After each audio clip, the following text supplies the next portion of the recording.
Okay, forgive me, y'all. Forgive me, y'all. Hopefully, I'll be able to connect these two videos, just give them one video. That's another thing. I would have been making more videos, but because what I want to do is actually do other things by showing you pictures and things like that, and showing you website, web pages and everything like that, instead of just looking at me all the time.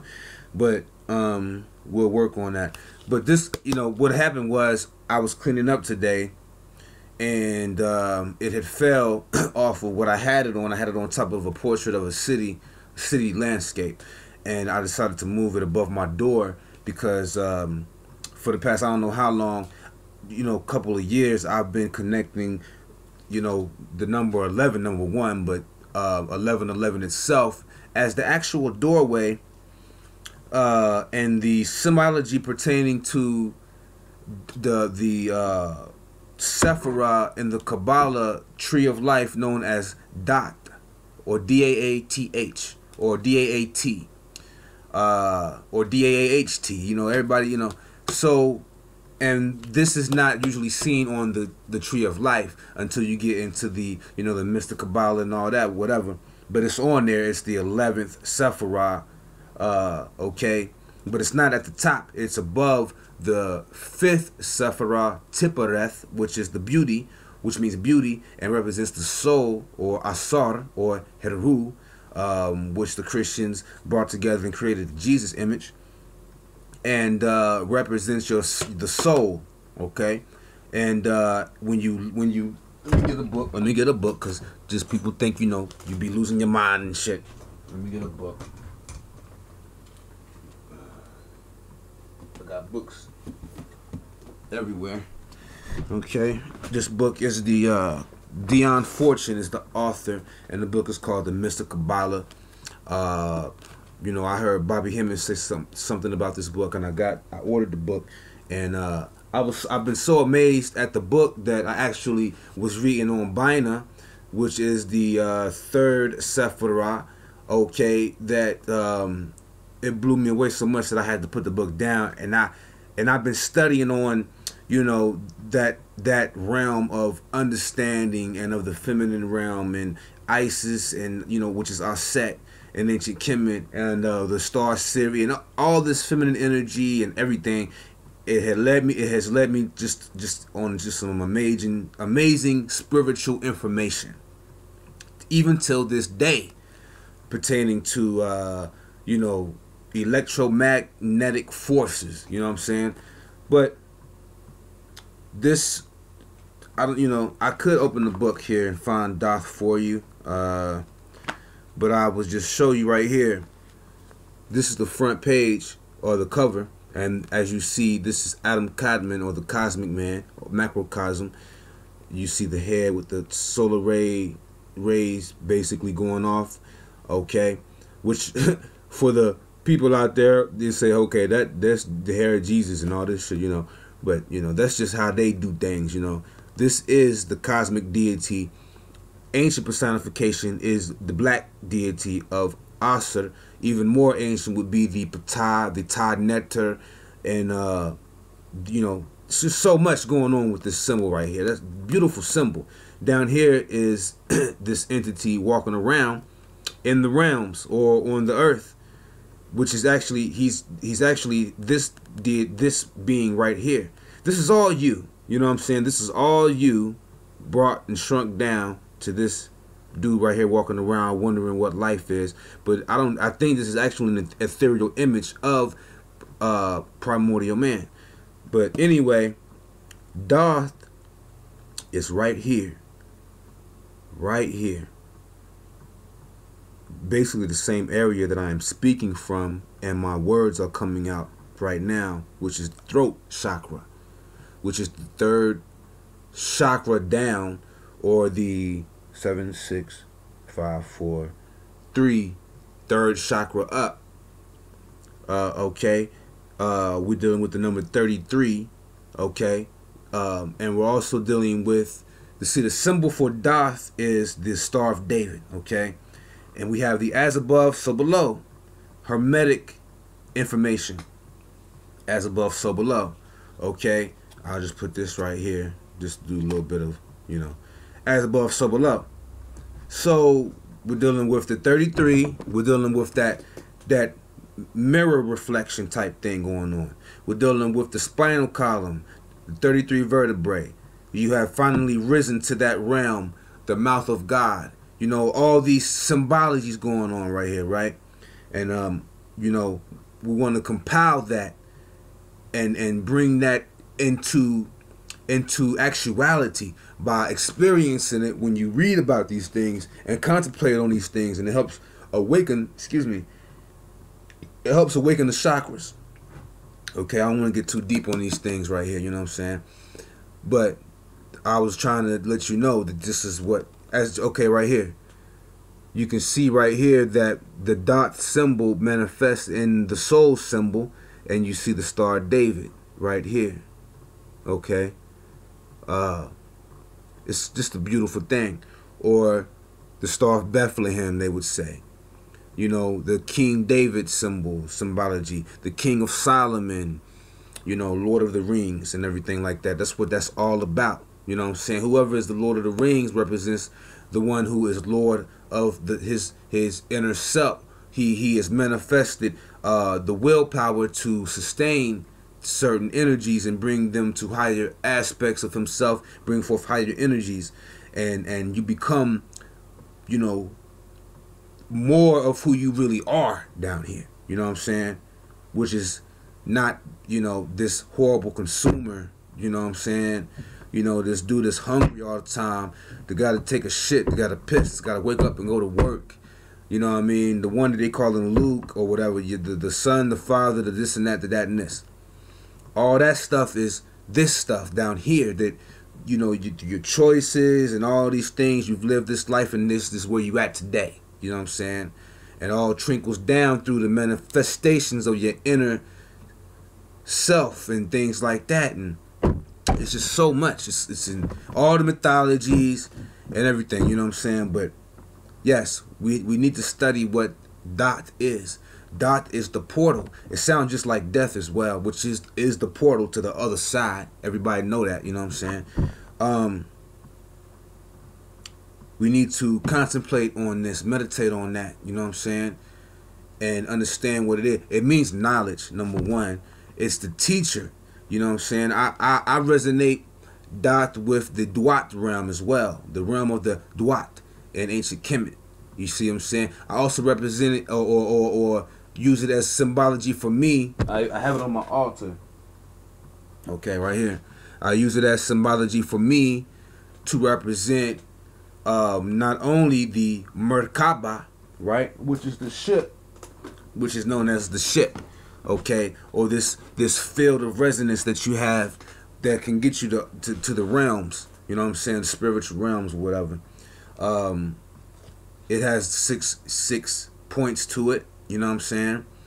It's so many things dealing with that. We have the two triangles, just everything, you know. There's one meditation I used to do called I think it's called the Human Holland, where you actually, you know, imagine yourself within the realm of space, wherever you want to do, the stars or darkness or voidness, in this Merkaba, and you put yourself in there as a sea. You're like the pilot of the ship, and during this whole time you radiate different colors on the rims or the edges of the triangles or the Merkaba, and these represent healing energies, and you heal yourself with it. And it just woke me up to all kind of stuff. I mean, I chilled on my meditating for a little bit because it was so powerful, you know what I'm saying. But meditation is very key, very good that you do meditation. The deeper you get into it, the better. But even a minute of meditation is just extraordinary. So just wanted to let you know. So now I've been on the level of 1111 for so long, and like I said, this is the album, and on the back you can see the okay, let me see. These are track names. He has one. They have one. It's like a metal group. So when I listened to the CD, I threw it out the window or something. I only kept the album cover, no disrespect, but you know, hey, this is all spirit. They have a song called 1111, and then this circle right here that you see this circle. There's another one right here, and we're dealing with the Mayan calendar. Okay, dealing with the Mayan calendar. me see here. Okay. I just like to just do this thing. I hate getting interrupted. So, 1111. I connect this with DNA and everything, y'all. You know what I'm saying? We're gonna get into that later on too. I got so much to talk about that I you know, I go because I wrote down what I was gonna talk about today. I was talking about Eazy-E, the black man, the AIDS virus, and things like that. And I mean, there's so much to talk about, you know, that I'm gonna do another video. I just wanted to let you know that I've been just chilling and just soaking in the straight out of Compton thing, SOOC, you know, and the three main characters that you had, okay, Triangle, you had Dr. Dre, you had Ice Cube, and you had Eazy-E. Those are the three main characters. They disrespect MC Ren to an extent, but at the end of the day, we all know that the ones who were good at their solo career, I guess, you know, I don't know. These are the ones who continued on and things like that. Not saying MC Ren didn't, he just wasn't famous at it. And I don't know, just in the mentality of the mainstream people out here that listen to all this shit, those three people are important, and so that's who the Hollywood people gonna present, and the elite Hollywood magicians or Kabbalists. You know what I'm saying? That's how they gonna see. This is your, first of all, this is your energy. That's how they gonna get you. Okay, now this is your energy. This is you.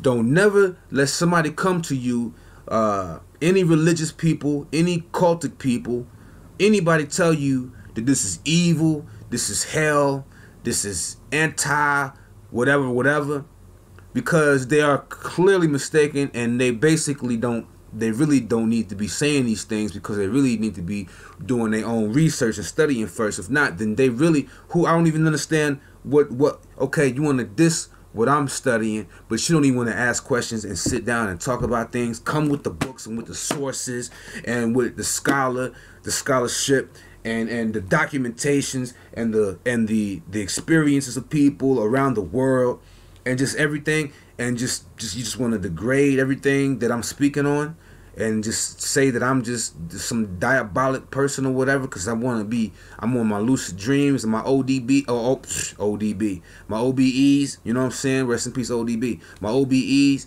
you know what I'm saying? There's so much going on that, you know, they don't want you to know about, that they got people out here, and these people don't know that their consciousness is trying to knock on their door to open up the door, you know what I'm saying? And that's what Jesus represents. Now, I used to see a picture of my grandfather's house, rest in peace, and Nazi spirits is coming to me now because they're giving me things not right now. So this is what happens, y'all. And I used to wake up every morning, use the bathroom, whatever you know. And this picture used to always trip me out. You know, this is when I used to go to church. I was a Christian and everything like that. And used to go with my grandfather faithfully. You know, I used to help him get his ties ready and everything like that. You know what I'm saying?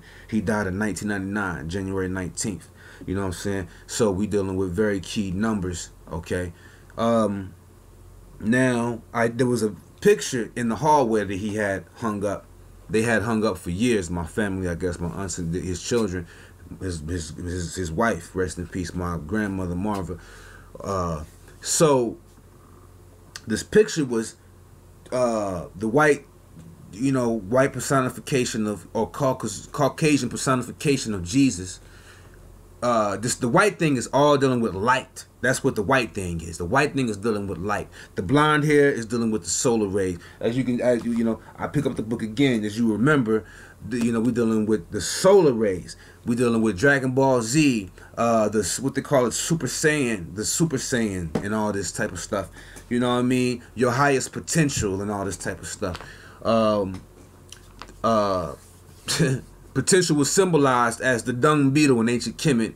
This was the dung beetle of Khepera, who represented the creator, and the dung beetle, which was the shut, or the soot, was actually your soul coming into beautification, which we go back to the symbol of Tipperet, or the soul, right here on the tree of life. All this information is derived from the ancient blacks, the ancient Kemites, the ancient Ethiopians. All those names, except for the Kemite word, like Ethiopian was, it seems to me that it was given to them. It means the burnt people, the burnt faces, and apparently that's how the people describe these people. You know what I mean? Because they would look like burnt skin in the sun or whatever. When they couldn't understand what the melanin was at that point. They seem to have all kind of understanding of what it is and what it ain't today, but they really don't understand what melanin is. And we could get into that, but melanin being the supreme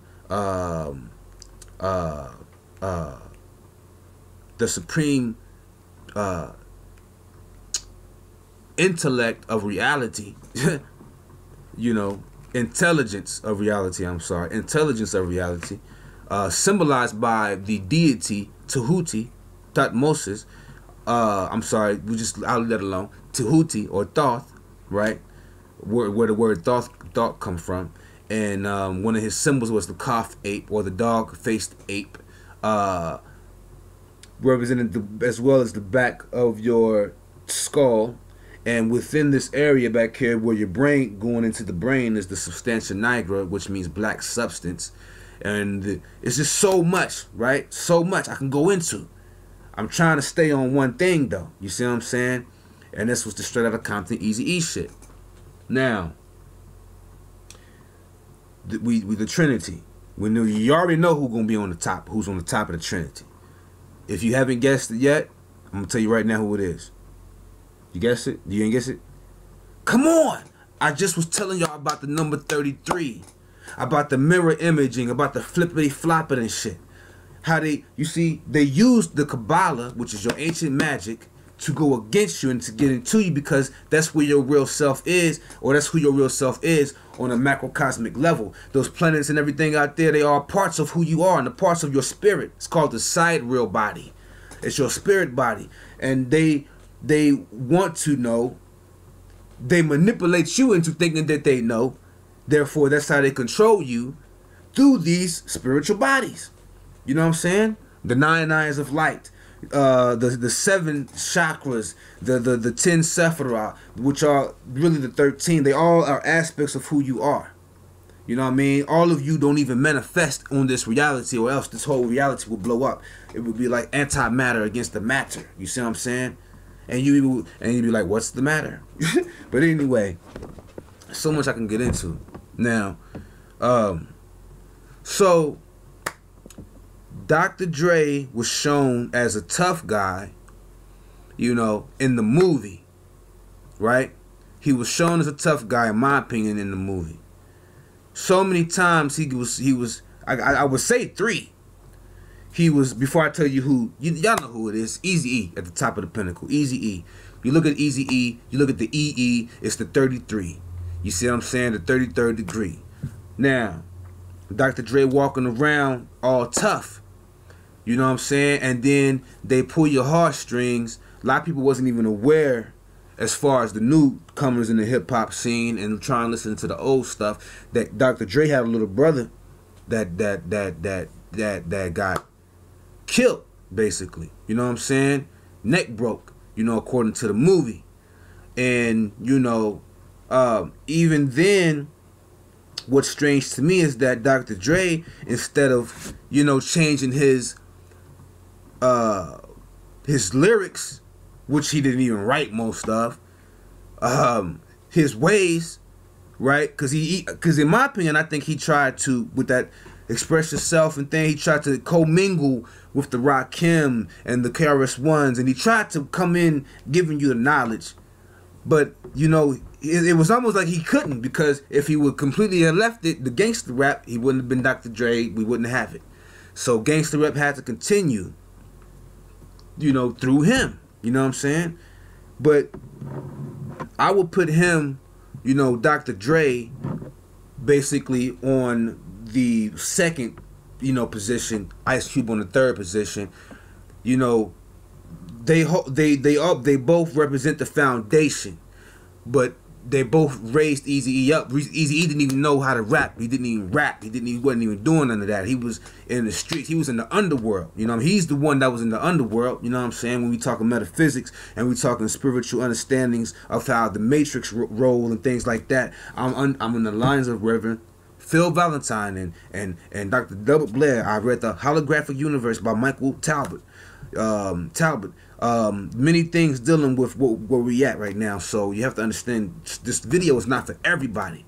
People that's gonna know me, they're gonna get into the video. They're gonna say Luke doing some things. If you don't study some shit, you're not gonna understand. We dealing with movie magic, man. We dealing with Hollywood. Hollywood is an actual, you know, whether you believe it or not, for them, okay, it's an actual deity. It's a feminine deity, and at times commingles to be an androgynous deity, meaning Hollywood, and Wood representing the penis, Holly representing the whole, and we're dealing with yin yang energy, and we're dealing with a deity that they got sitting on a hill, right, in the form of the word itself, Hollywood, you know. So much going on, y'all. So much going on. We're dealing with subliminal messages, mind control, and all these things. You know what I'm saying? They put it. Everything's going on. Everything is going on. Okay. So Hollywood, who stomps through the hills, you know what I mean? Stomps the stars on the fucking sidewalk, where all of them fans and whoever can step on them all the time, spit on them if they want to, you know what I'm saying, after they done drained them for their soul and their energy, you know what I mean, the Jimmy Deans, the Michael Jacksons, the Richard Pryors, the Elizabeth Taylors, the anybody out there who got, you know, anybody, Guns N' Roses, anybody whose name is on that damn Walk of Fame or whatever they call it, you know what I'm saying, that's a part of your soul that they done took. That's why they used the pentagram instead of an orb, you know what I mean, which would probably, they would have to get into all your chakras and do some type of shit. So they just using the tetragrammaton, which is representative of your soul, you know what I'm saying, your spirit, your higher will and higher self. And they use that, put your name in it, which is in capital letters, which is what you're born into. We're dealing with the maritime law, right? So they using the same name that they put in your ID and on your bills and everything like that, and this represents the straw man. They really don't even, that's the puppet master for the society that has been built, that they got they had us built. We built the society. They give us these wages, which are just slave wages. We live in these houses. We think that we are free and shit like that. I'm telling y'all right now, this whole shit is a facade. You know what I mean? You really can't walk outside and say anything that you want to say. You really can't. If the cops don't get you, then the mind control gonna get you. That mean the people out here who stuck on their religions and who stuck on their gangster ways, and thug ways, and they you know, whatever the hell, you know, egotistical ways, they want to get at you. If you come to them with some knowledge that they can literally go back and look up themselves, it's not coming from you. There's nothing new under the sun. All thoughts have been thought of. There's nothing new that I'm saying, and only thing that I'm trying to do is present to people out here, if they want me to, some information and some conversation and some, you know, I don't know if they want to call that debate or whatever. I don't, you know, I like to just say conversation. Everything is everything. You know what I'm saying? It's just expressed differently, experienced differently. You know, but I'm gonna tell you like this with this N.W.A. thing. Niggas with attitude. It's all in the mainstream news. You see how they had, how many niggas died, yo? How many niggas died?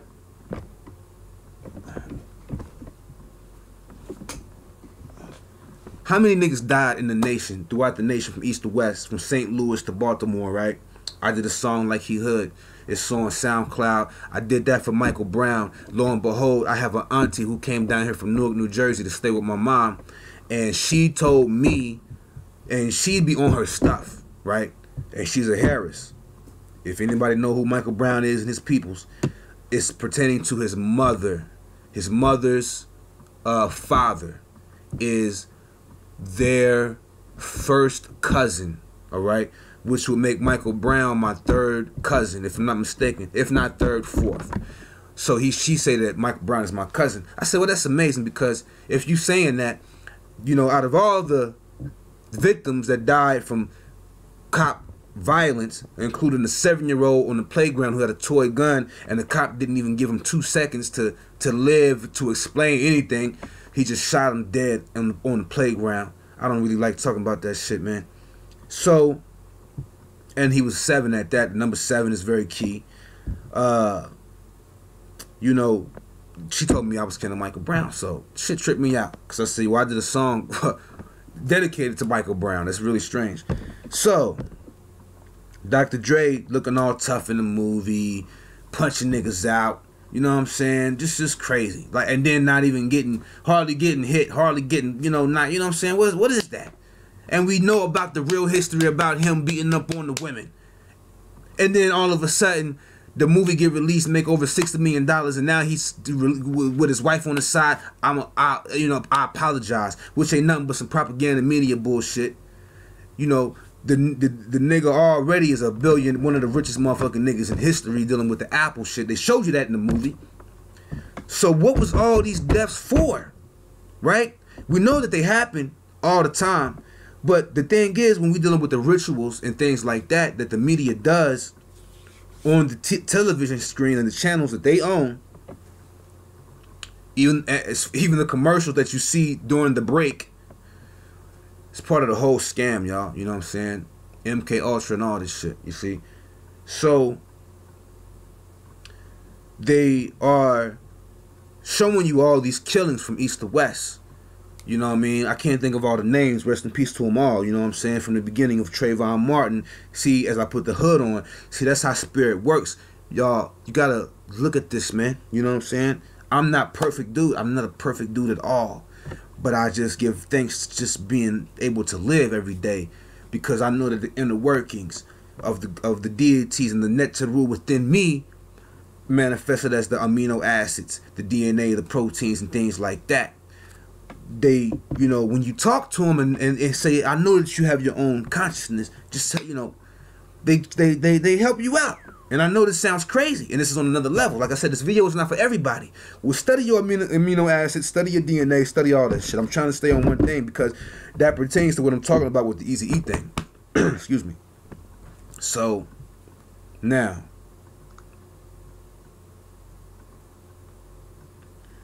okay, let me see here.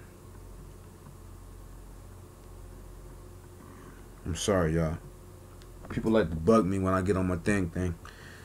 Another way of, you just gotta, you know, you gotta have Ganesha in your head. Ganesha, the remover of obstacles, the Hindu deity with the elephant body or the elephant head, and just knocked it out the way, because these ain't nothing but the little entities trying to stop me and get me off of what I'm doing, because right now the spirits is working right now. You know what I'm saying?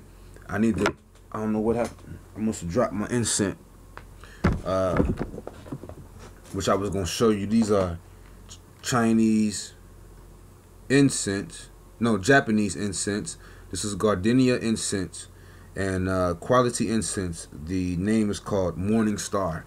It's amazing. You know what I'm saying? We're dealing with the Venus and energy and things like that. Okay. So, I'm gonna have to wrap this up in a minute. Now, I was on the whole Ice Cube, Eazy-E, DNA, all this thing. Okay, so now Dr. Dre, you know, that's where it touched me at, is when they, you know, he lost his little brother, because I had lost my little brother in 2008. So that touched me, you know what I'm saying? And but he didn't change up his anything for the youth or for anything. It was just, you got to continue with the gangster rap. It's all about money. There's many interviews on YouTube and old interviews like that where you can see Dr. Dre is clearly telling you he's a businessman. He's not a gangster. He does not believe in black on black crime, and does not condone it one bit, and all these things like that. You know, but clearly he is a I don't even know how to explain it. You know what I'm saying? You know, how real is niggas, man? How real are niggas, man? How real is niggas?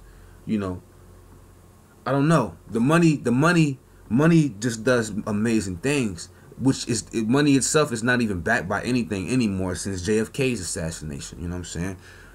So much I could be talking about, y'all. It's just so sad out here. You know what I'm saying? But you know, Dr. Dre, he went through his thing. He had his little situations. And he did his thing, whatever. Ice Cube, they don't give you too much of his background in the movie as far as his family and shit like that. they just introduce you to his wife in a certain time in the movie and things like that, and you know, he was the writer predominantly, which according to MC Ren, he predominantly wasn't. Maybe in the beginning, I don't know. There's so much going on, but the main thing that was going on for me, other than, you know, Ice Cube and them using actual recordings of his voice, and then his son, you know, performing in there and mixing that in, and that's fucking with your mind and shit, because you know that's not Ice Cube, but then he starts he starts transforming into Ice Cube and shit. You know, with the facial features, I mean, it's his son, clearly, you know what I'm saying? I'm just saying, you know, we're dealing with some things that people don't understand. You know, they can, you know, come on, how many movies they make? They're making Transformer movies and Planet of the Apes and Dawn. They can do anything in the movies. So they could, if they really wanted you to believe that Ice Cube was, or his son was him in the movie at certain times, him representing some type of Transformer. As you know, he come out with an album in real life called The Predator and things like this, because he transformed into a crazy type of, you know, character with the gangster thing, because he was all about the Black Power movement when he went with Public Enemy and things like that. They utilized the gangster shit to go against the cops and the society that goes against the blacks. And the niggas, I think what happened was niggas and their drugs and their food and their women and their alcohol through the 80s and early 90s just wasn't getting the message, and was basically living the life that niggas was spitting in the studio, and they wasn't living the life, and your ass is out here killing each other. You know what I mean? So it was just so crazy. Just so flippity flop shit. You know what I'm saying? But, you know, at the end of the day, like I said, Eazy-E was the one. He was the one. He represents the one, right? He was the unit, everything. You know what I'm saying? He broke them apart. He brought them together. Everything. I mean, everything. And like in the end, before it all fell down, he was the one trying to bring it all together. In the beginning, he was the one, with the exception of Dr. Dre giving him the idea. You know what I'm saying? He was still the one with his money backing and everything like that. Drug money, which starts basically all the damn music labels out here, according to the African American community. You know what I'm saying? Unless you sign to the white labels, to the Caucasian labels, who, if anything, will end up signing your whole record label to some other shit, and you end up losing your shit. I mean, this is how they get down. Like Jerry Heller say in the movie, it's just business. Who seems, from what he's saying, was not a source for the movie. So, you know, that's another thing. But Eazy-E, this whole thing, I'm gonna tell you right now, spiritually for me, I went back, I downloaded all, because I was never really a fan of them. I was of Ice Cube though. Downloaded all that shit, all of it, no matter how horrible it was. You know what I mean? I downloaded all that shit, right? Listened to it. My wife probably didn't understand why I was listening to it. You know what I'm saying? I'm like, yo, this is research. This is spiritual. You know I don't listen to this shit no more. I'm listening to acid jazz and trip hop and motherfucking shit that people don't even. Genova 7. You know what I mean? 07. I'm listening to Toro Yimoy. You know what I mean? You niggas don't even know what the hell that is. You know what I'm saying? So it's not. Come on. I'm doing this for some spiritual purposes. And then Eazy-E's energy resurrected within me. All right. Now, if anybody know about the African Akasha, the DNA, all y'all got to understand and you know whatever. You know you get what I'm saying. Now, you ain't got to take me literally if you don't want to. I'm just telling you how I feel and how this feels, okay? And so, now, Eazy-E, first of all, in the movie, what's going to mess you up is the time frame. Because what we want to know is this. Because the most emotional part of the movie, other than Dr. Dre's little brother passing, was Eazy-E finding out that he had, you know, this is, I'm gonna have to go back, and I don't want to mess my statement up, but I believe he did say he had the AIDS. Didn't he say he didn't have HIV? He said he had AIDS. So, but if I'm wrong, y'all can correct me on that, and that's cool. That's really not my point right now. He found out that he was sick though, whether it was anything. He found out he was sick, whether it was HIV or AIDS at that moment. Now, according to his son, I believe, who has a website, and I have certain websites. Let me see if I can look up certain websites here that I favorited. Let me see. Bookmarks. Eazy-E. Eazy-E. Eazy-E.com. Okay. Eazy-E Death Details. Eazy-E Death. This is Eazy-E.com, which is easy-e_death_details.phf. And on March 15th, he was 31 years old, heavily sedated, everybody around his bed. His wife married him on his deathbed. He passed away. See what I'm saying? It's a long, and I read this, you know what I'm saying? It's very long, but somewhere in this shit, he was diagnosed a month before he died, basically. And according to certain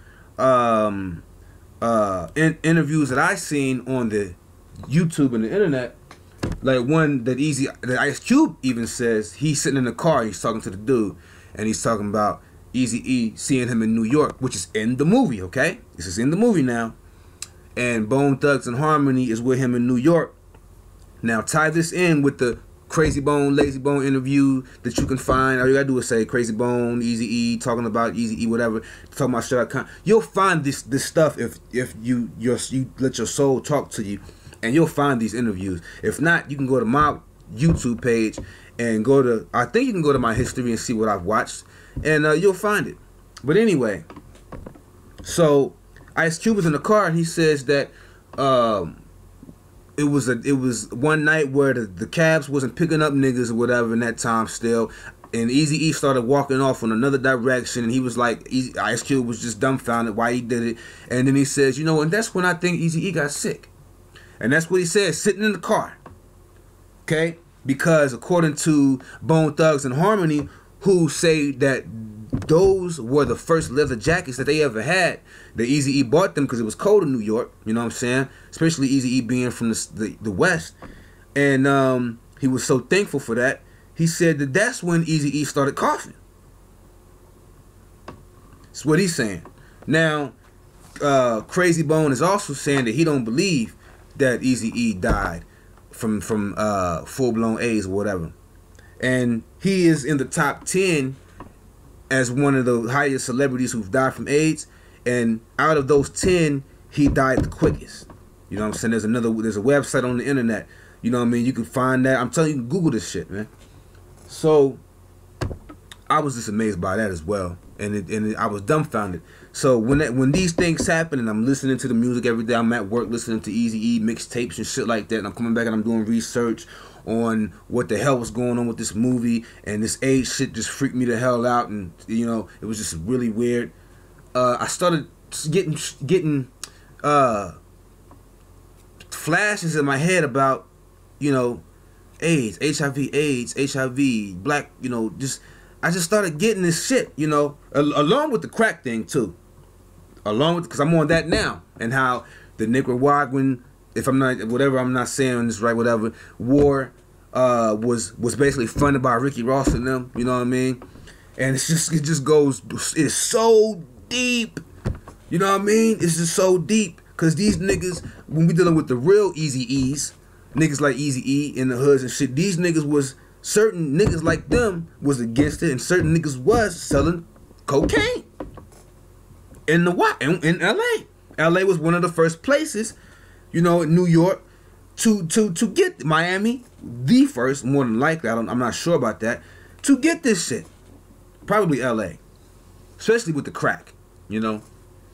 But so Eazy-E, you know, after you know, firing Jerry Heller, after telling Death Row CEO Suge Knight that he wasn't going to release Dr. Dre, and all this, and a couple other things, going to the White House and visiting the White House. Just so many things. This is he getting sick. In the movie, it clearly showed you that everybody was banging different chicks and all this type of stuff.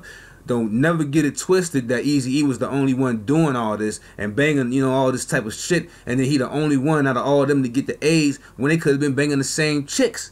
You know what I'm saying? In the same room one night, and then the next morning. Who you don't know these. We dealing with real life. Don't let the movie make you think that shit is real life on the screen. That's called portrayalism. You know what I'm saying?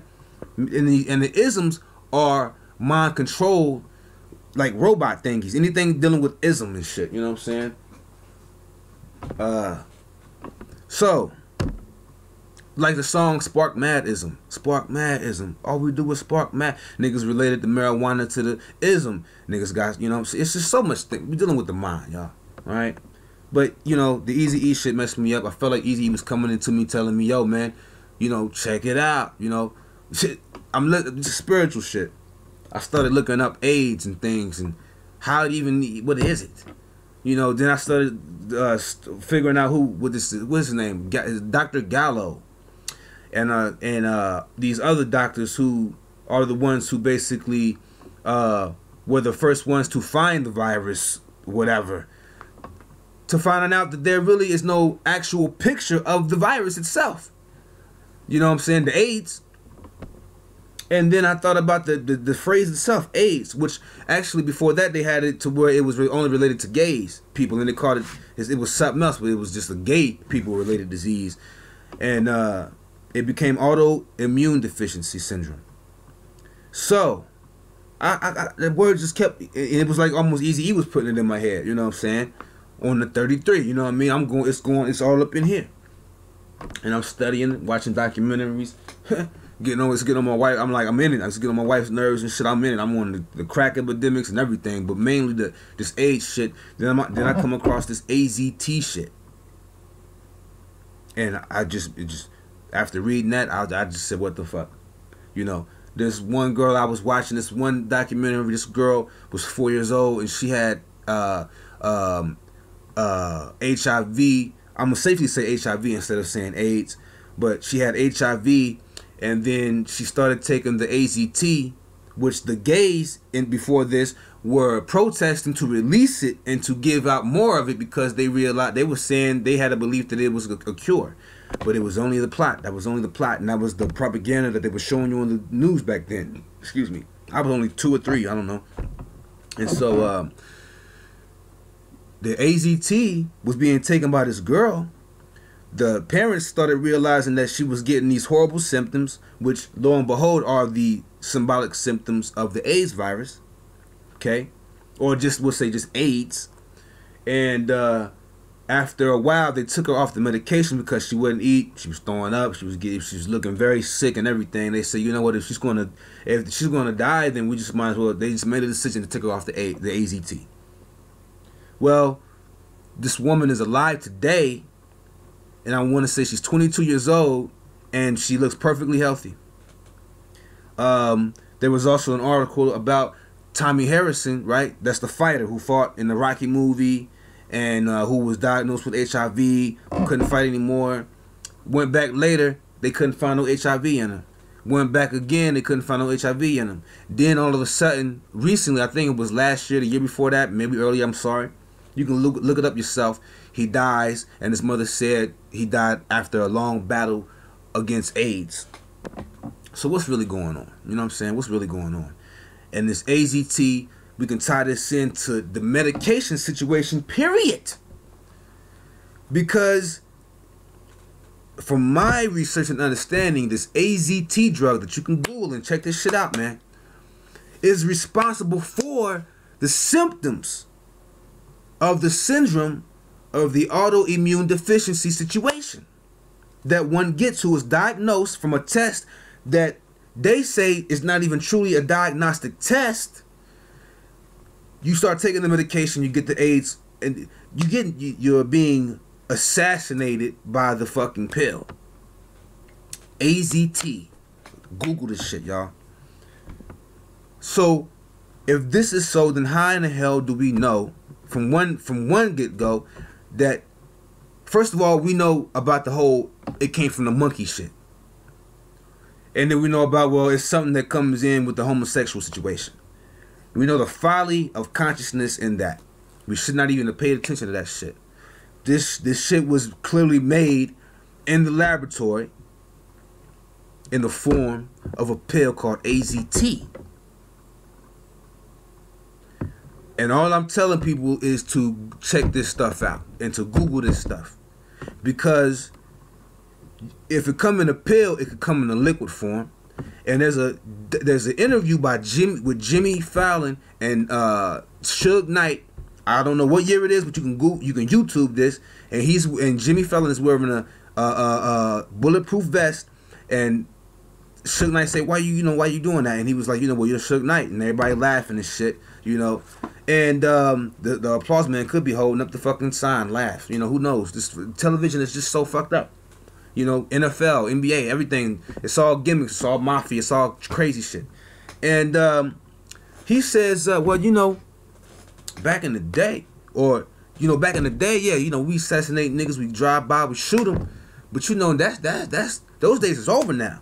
I'm not speaking word for word. I'm paraphrasing. I'm giving you the actual what he's saying. Okay, he said that nowadays, you just go in the hood, walk down the street, you know what I'm saying?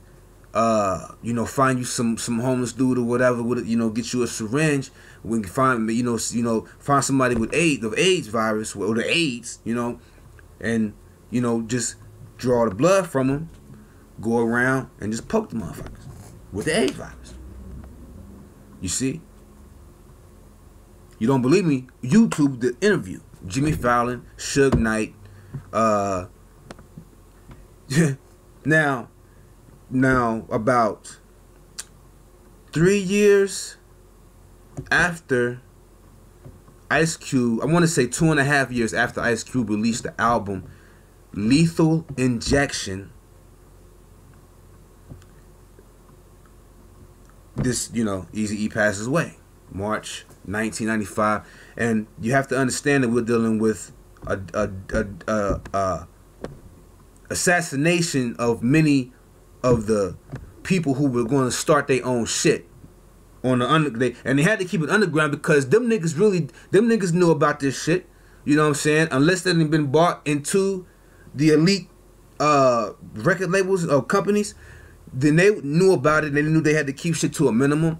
But people today, like Jay-Z and them, they left that, okay, I want to be an independent and do my own thing, start my own thing, to going and buying the fucking, basketball teams and dealing with, all kind of crazy shit when you could have been starting your own league for the black community.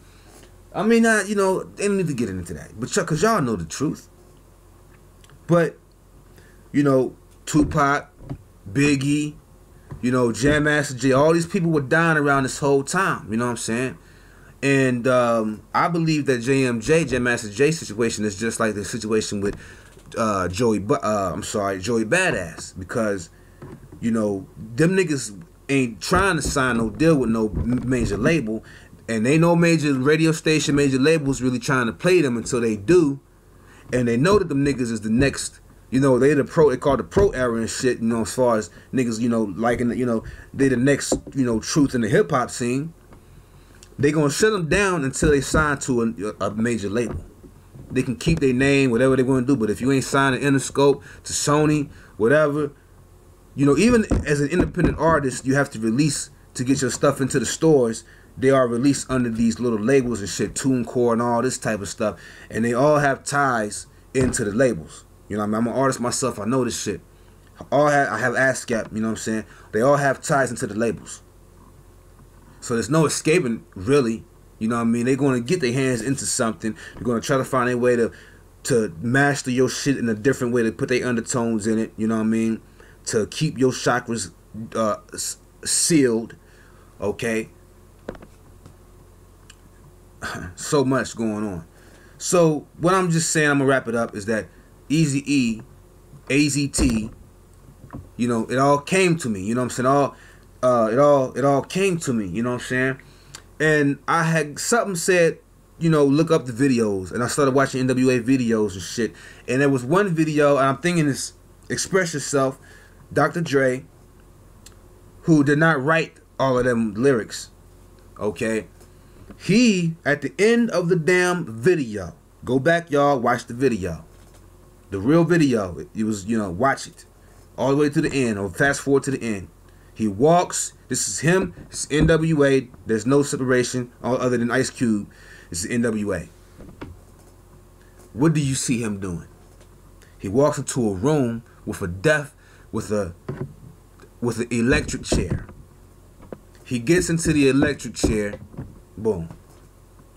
Then later on, Coinkydink, he signs with Death Row, whose symbol is an electric chair.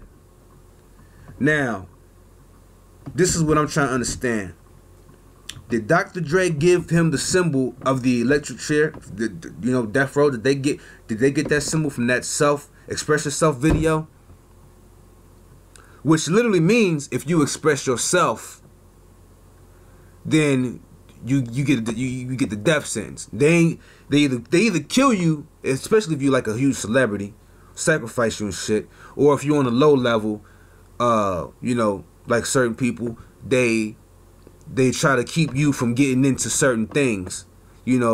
Certain opportunities get shut out and shit like that. And you wonder why in the hell this ain't, because clearly, you were getting, you were having success and things were happening, and as soon as somebody find out that you on some shit, you know what I'm saying, higher consciousness music, things happen. But so my main message in this video is, I believe and I feel that I know in my heart that Eazy-E, rest in peace, Brother Eric, is telling people because in the spirit world there's no time, there's none of that. That shit ain't, that's crazy, you know what I'm saying?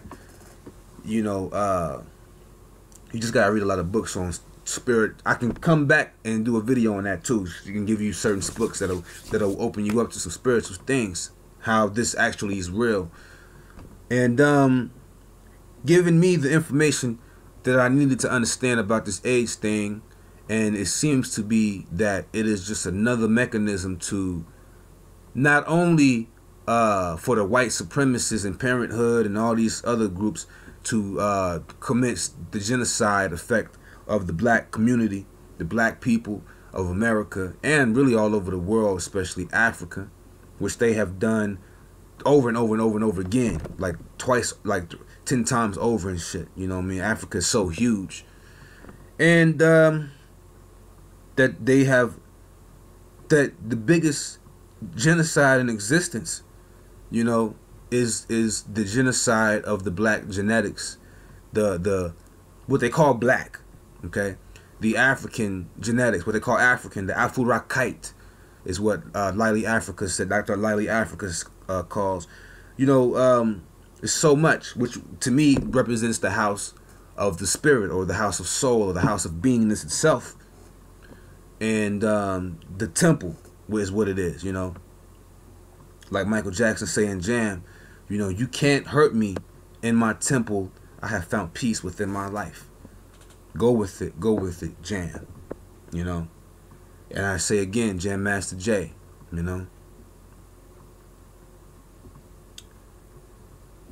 It's just amazing, you know what I mean? It's just amazing, y'all. So take that. Understand what I'm trying to tell you is that Eazy-E, who is one of many celebrities, came to me. The celebrity, the chick from Poltergeist came to me in a dream, a great dream. Michael Jackson came to me in 2 dreams, and this came to me spiritually through his music, as well as a couple of Earth, Wind, and Fire, and through their symbology of their album covers, and Rakim from his name itself, which to me means black God, or the black life force, or the hidden force of reality known as this black substance in manifestation.